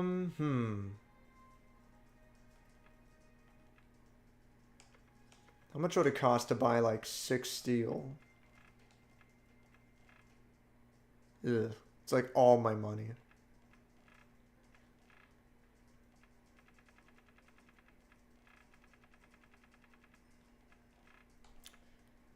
I'll buy 4.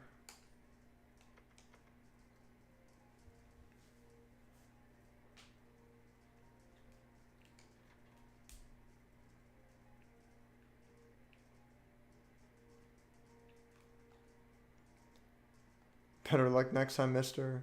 I suck at cards.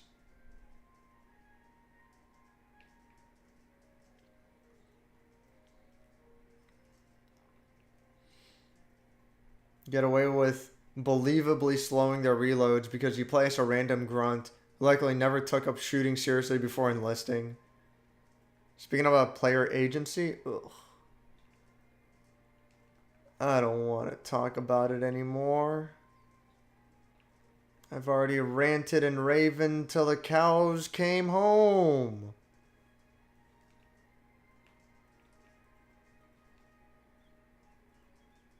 Oh, Tillinger's still occupied by Arkadian forces. We don't have the manpower to bring them down. Oh, interesting. So it actually doesn't let me go back to the museum.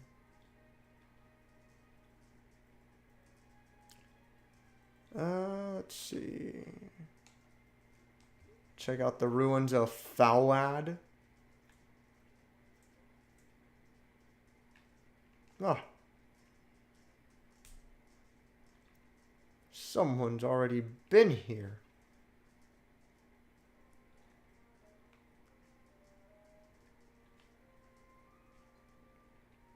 These ruins have already been ransacked.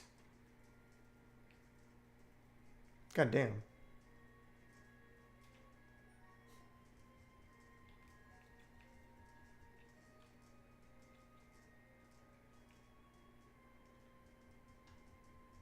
Oh, so what the fuck's the point of this? Alright, real fucking cool.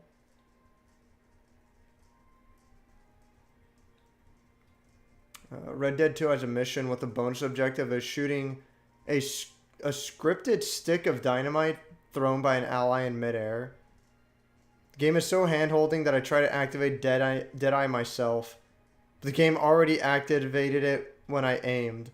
So I actually deactivated it and missed the dynamite.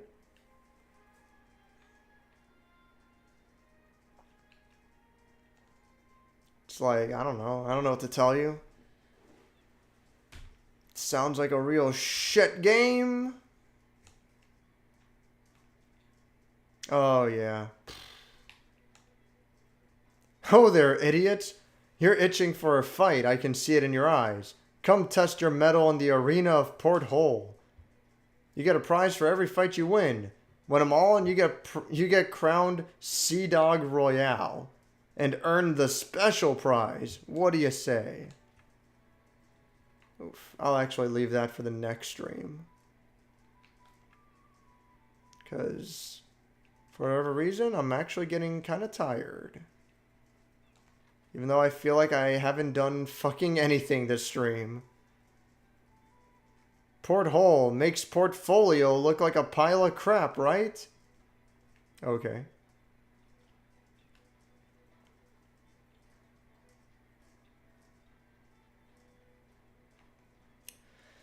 And a yo-ho to you, my good sir. Okay.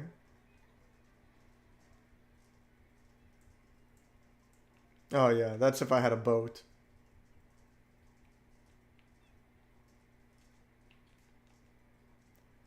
Holy there, matey.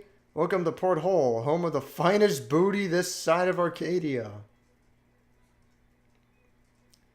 Is there not another side quest here? Ooh, treasure.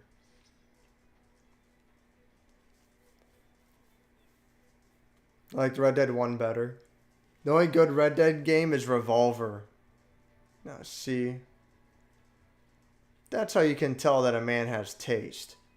Because he goes with the contrarian option.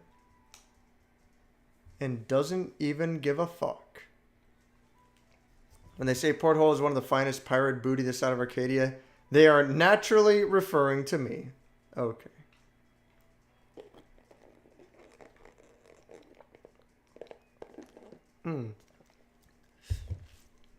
So that's the only side quest there? Alright. I recall there being another side quest there, but fuck it.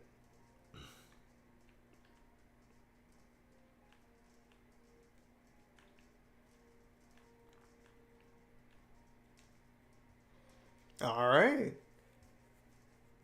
Reduces accumulation rate of exhaustion. Who fucking cares?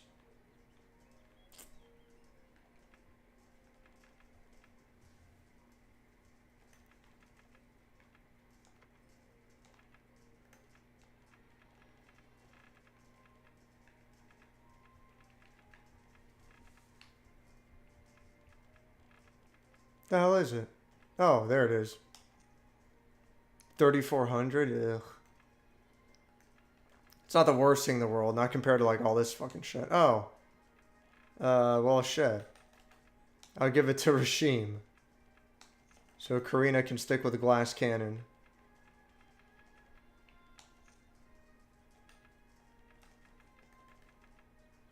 Gambler's ring. Whatever. Oh my god, really?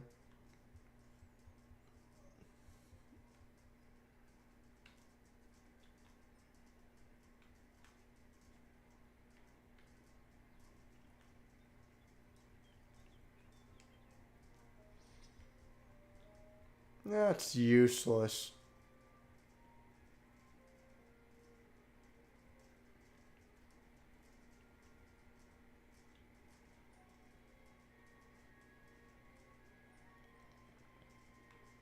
So,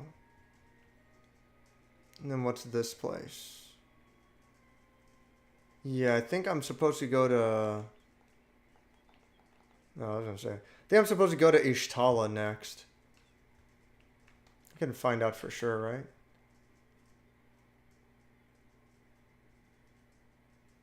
Yeah. Rowan's party to Ishtala to meet with the Senate.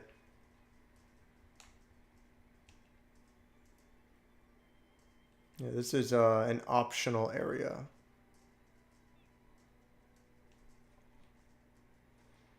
Ring of Endurance. Yeah, whatever. Let me see that again.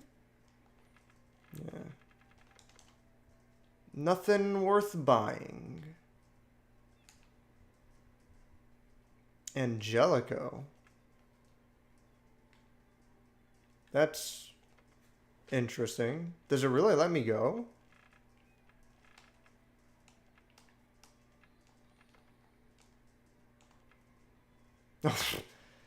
No, I'm sorry, but some pirate activity is preventing us from being able to sail to Angelico right now. Once that's sorted out, we can set sail. It's like, alright, whatever. That treasure chest? No. No. The hell is that? Some kind of dog? What the fuck? Alright. Apparently it's a treasure chest.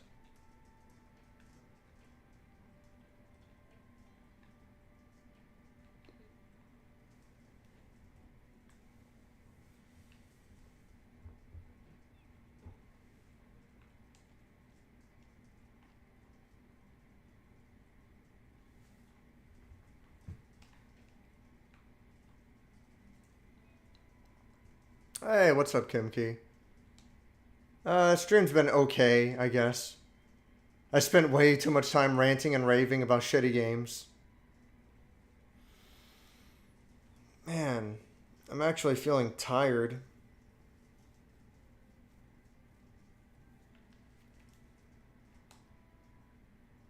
The world's going straight to hell, I say. There's no way to fix it but to fight it out.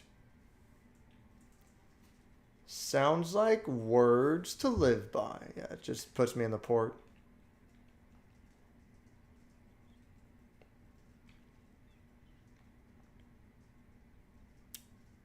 Alright, so I'll head back to Port Hole. And then I'll save my game there. And that'll be enough of the stream. Oh, wait. Oh, I already got that treasure chest. I remember now. Wait, Portcullis?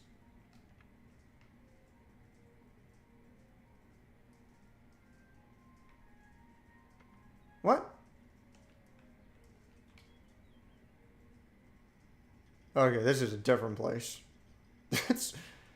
That's a different place entirely. Where the fuck's Port Hole? Oh, that's right. It's on the other side of the bridge. Ugh. So actually, I have to walk pretty far then.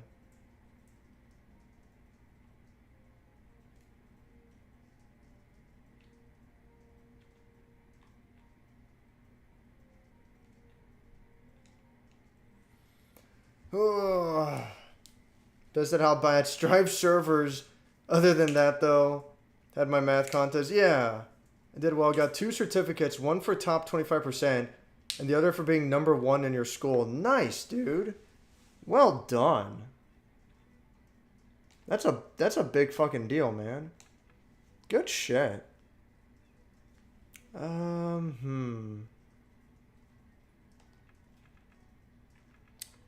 Oh, I won't spend points yet. I'll keep saving it.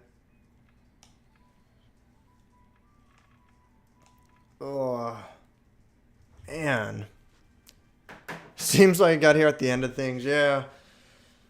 Normally that wouldn't be the case, but lately, oh man, I used to stay up so late. But lately it's like I've been getting tired earlier. I've been feeling tired for like most of the day. I wonder if it's my nerves. Like I'm just feeling really bad. Part of me really wants Combo Breaker to be over with already, so I won't have to worry about it anymore. I don't know. We're old men, Dave.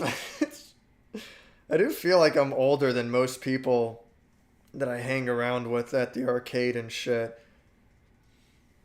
God, how old am I? Fucking 33 now? Had to do math to find out how old I am. Oh my god, I'm 33. It's fine. Like I'm still young enough. I still have plenty of years ahead of me. Shitload of years ahead of me. But yeah, it's not like before.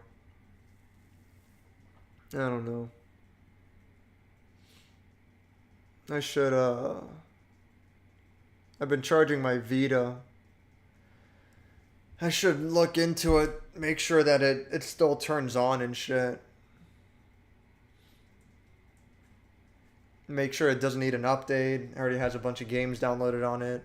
So I can have that for the trip.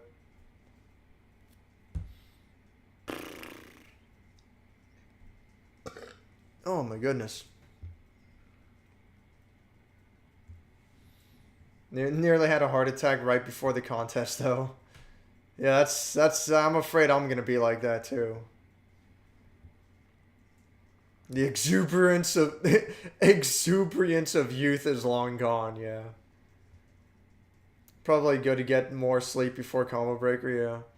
And yeah, I'm going to CEO as well. I probably won't be able to go to Evo. I have to see with my work schedule. As it gets closer to that date. I sure hope I can go to Evo. That's the big one. Whatever. Am I taking a plane? Yeah, for combo breaker, yeah. For Evo, I'm driving there. But for combo breaker, I'm taking a plane. Yeah, I looked at my bracket. I'm projected to get like top 200, top 150, something like that. Which is fucking great. Out of 1,056 people going, like if I hit top 200, like holy shit. That'll be amazing. That would mean I would be among the top 20% out of everyone.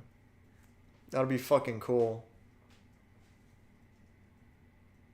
But I don't know, it's just nerve-wracking. It's like, I did that exhibition match for the I Gruesome, and I couldn't even win a single game. It's like, fuck, dude. I don't know. I don't know what's wrong with me. Shit sucks.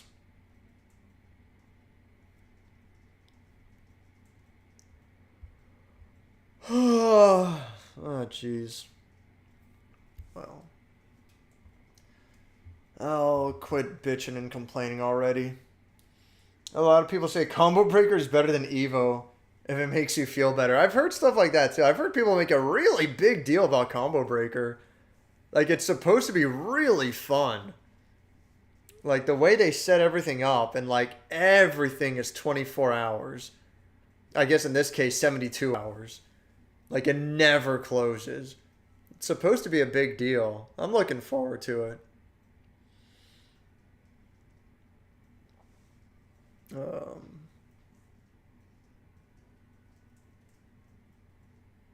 Like to see how I could hold up in a major. It would be cool. Maybe taking a break off tomorrow might be good. I'm sure it's a good idea, but knowing me, I'm gonna want to play. Just to oh, excuse me. Oof. Oh. A bit of ye ol' hiccups. Just to I don't know. Just for the hell of it, I'm gonna want to play anyway. But whatever. Still holds all the old games while still having new stuff? Yeah. Frosty Faustings is like that too. Frosty Faustings has so many fucking tournaments. It's like, holy shit. Yeah, Evo only has like, 8 or 9 tournaments a year, and it's all like almost all of them are like the newest, most popular stuff. But Evo is Evo. If you want the best of the best of the best, it's like that's where everyone goes. Yeah, Evo doesn't really play old games. A lot of people say it's commercialized. It is. I mean, especially since Sony bought Evo now, but it's like, whatever. It still draws the best players in. Like, it is what it is. Well, whatever. I'm calling it. I had enough. I zoned out hard there. Stream was fun. Gonna go to sleep. I'm going to sleep too. Evo also usually doesn't have optimal rule sets, like 2 out of 3 for Strive till top 8. Oh, really? Well, I can kind of see that for Evo because Because it tends to draw like the highest number of players. Like Combo Breaker has like just barely over 1,000 for Strive. Evo might have like 1,500, 2,000, 3,000 players for Strive alone. You know, I'm just like throwing out numbers there. I don't know. Like it could be crazy. I don't know. So I could understand if there's like different rules to get the tournament going faster because like with that many players, it's like fuck. But we'll see. It's whatever. But yeah. Enough's enough. Thanks for watching, everyone. Adios. Have a good night.